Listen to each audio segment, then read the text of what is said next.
Our next speaker is Jennifer Moore, who serves as the founding executive director at the Institute for Medicaid Innovation.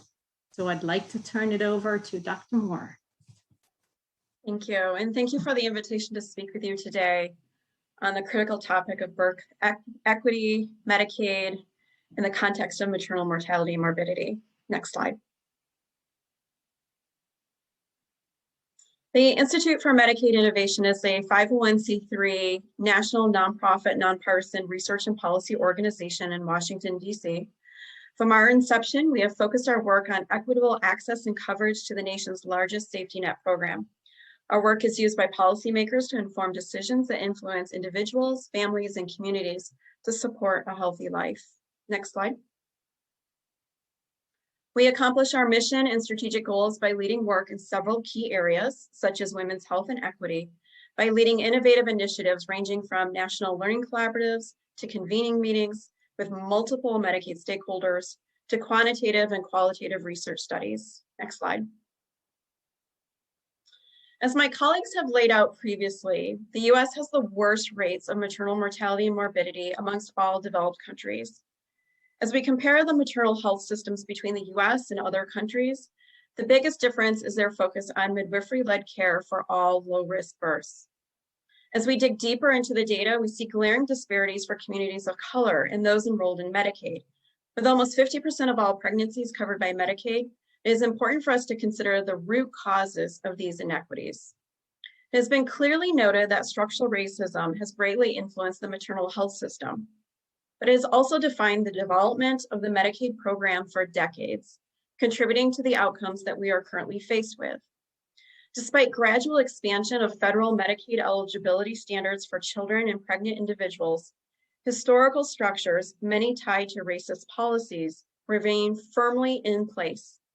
To varying degrees, states have adopted heavy paperwork requirements, frequent eligibility redeterminations, confusing and inaccessible application processes, and more recently, work requirements to constrain enrollment and sustain a vision of the program as only being available to the deserving poor, with deserving defined as conformity to the beliefs and preferences of the political leaders in power.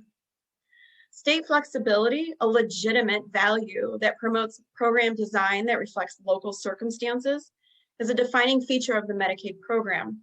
However, the degree of allowable flexibility is a matter of ongoing debate, particularly since the federal government pays the majority of the program's cost.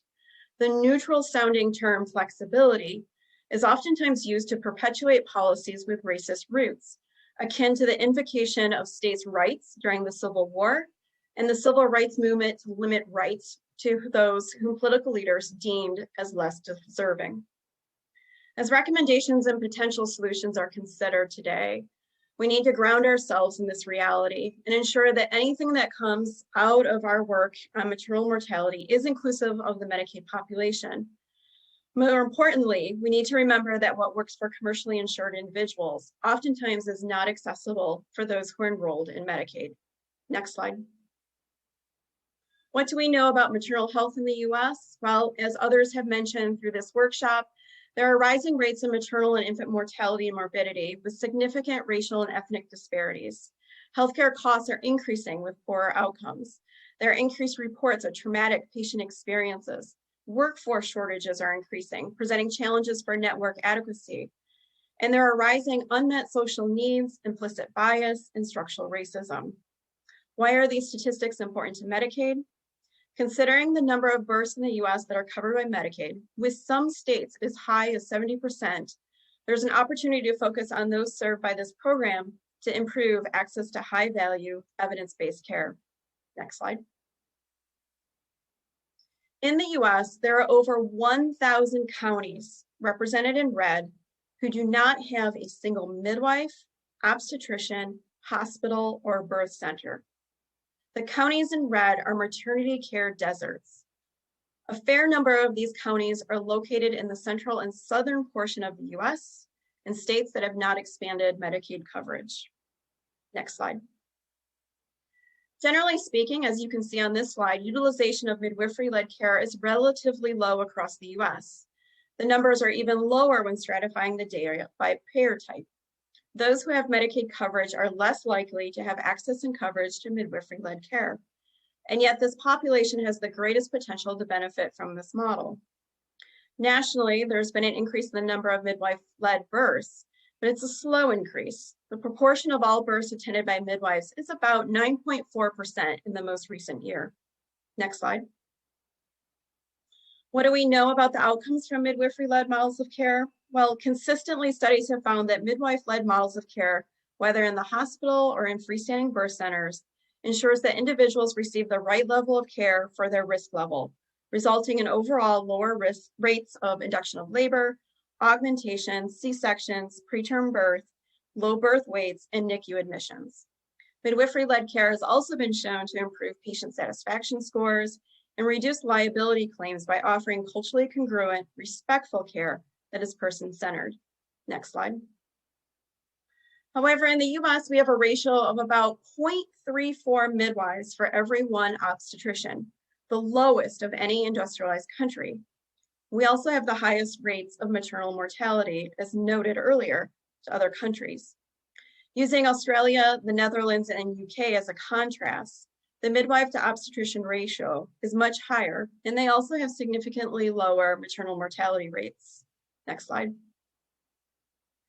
Despite the overwhelming evidence demonstrating improved outcomes and lower costs, the midwifery-led model of care is underutilized in the US, but even more so amongst those covered by Medicaid.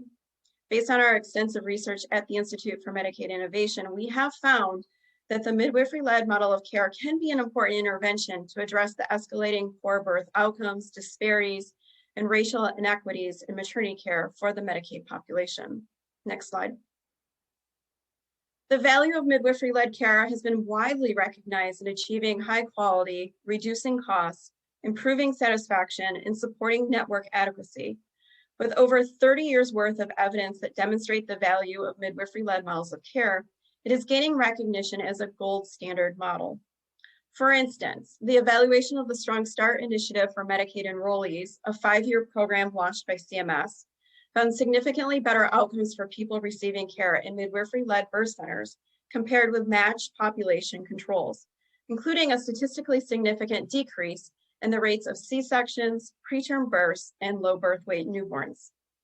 Additionally, the evaluation found for midwife-led freestanding birth centers, there were lowered costs of birth with an average cost saving of $2,010 per dyad in the first year. Finally, focus groups conducted with Strong Start participants found that Medicaid enrollees were very satisfied with their experience. Next slide. More recently, the Aspen Institute's Health Strategy Group released their national report on tackling maternal mortality in the US. Co-chaired by former HHS Secretaries Kathleen Sebelius and Tommy Thompson, the group of corporate CEOs and healthcare leaders took on this important topic with a focus on disparities, equity, and justice. Next slide. The Aspen Health Strategy Group noted 5 key observations as part of their work. First, the ability of other developed countries to have lower maternal mortality rates demonstrate that better outcomes are achievable. Second, midwifery-led models of care that treat pregnancy and birth as a normal physiologic event demonstrate better outcomes than the traditional medical model. Countries that have adopted this model as the standard of care have shown that it can be done with successful outcomes. Third, the report noted that racism is entrenched into our models of care and policies from clinician bias to healthcare structures, as noted earlier in the Medicaid program. Fourth, the current financing of maternity care is not aligned with high-value, evidence-based models, such as midwifery-led care and doulas, resulting in poorer outcomes and low return on investment, both from a financial and social perspective. And finally, the underinvestment in women's health as a whole, but more specifically in maternal health, is an underlying driver. This manifests in many ways, ranging from what health insurers pay for care, to the funds that are dedicated for research, to the lack of paid maternity leave in this country. Next slide. The Aspen Health Strategy Group are calling upon all of us to take the following actions, referred to as the 5 big ideas. First, Make maternal mortality and morbidity a priority and commit to identifying your role in improving outcomes. Second, shift the maternal healthcare system away from the medical model and towards a community-based model where midwifery-led care is the standard for all pregnant and birthing people. Third, to support a community-based model of care, we must align payment models, both in the commercial and Medicaid markets, to provide access and coverage. This includes providing continuous healthcare coverage and equitable reimbursement for midwives. Fourth, racism has been entrenched into the fabric of this country for centuries. Our healthcare system is not excluded. Where do we begin to implement an anti-racist culture in healthcare? Well, we need to develop and utilize quality measures that incorporate concepts such as respectful and responsive care. We need to increase the number of leaders and clinicians from communities of color. We need to ensure that the voice of patients and communities are heard and represented in decision-making, such as on boards and oversight committees, not just advisory groups.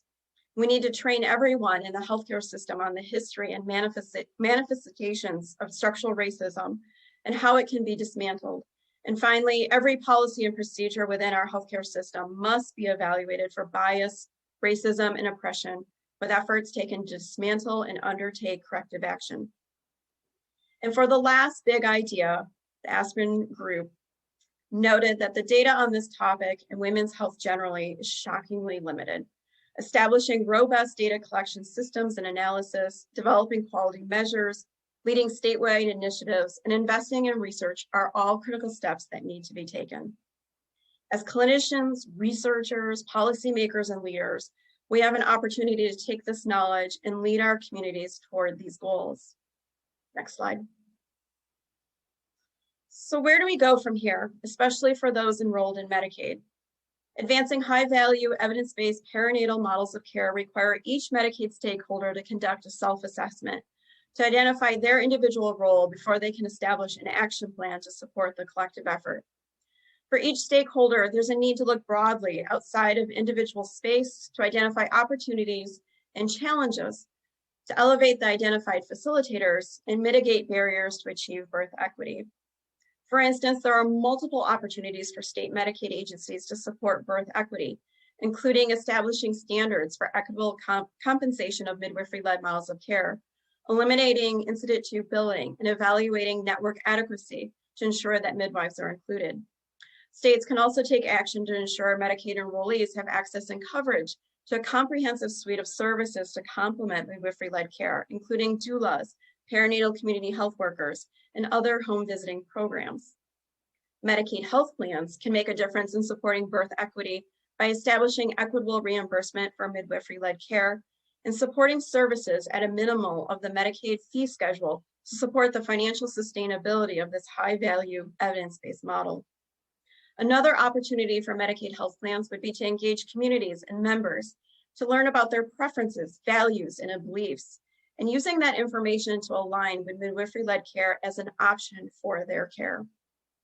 Of course, not one single action or one single Medicaid stakeholder will be able to make large-scale changes, but the collective actions of everyone can certainly create a movement.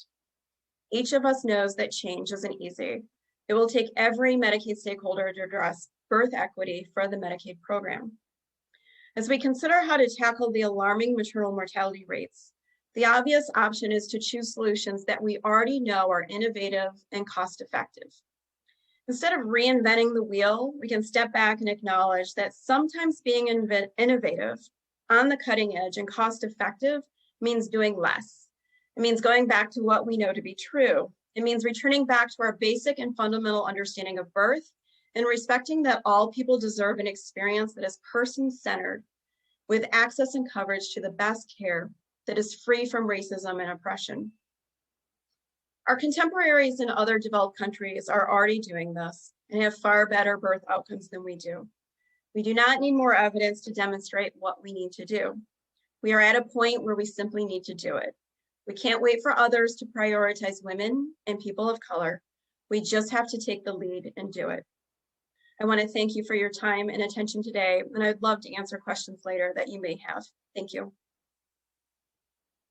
Thank you very much, Dr. Moore. It's for sharing with us this important work that the Institute for Medicaid Innovation does, and giving us quite a lot to think about in terms of how the Medicaid program can be built upon within advancing maternal and child health equity.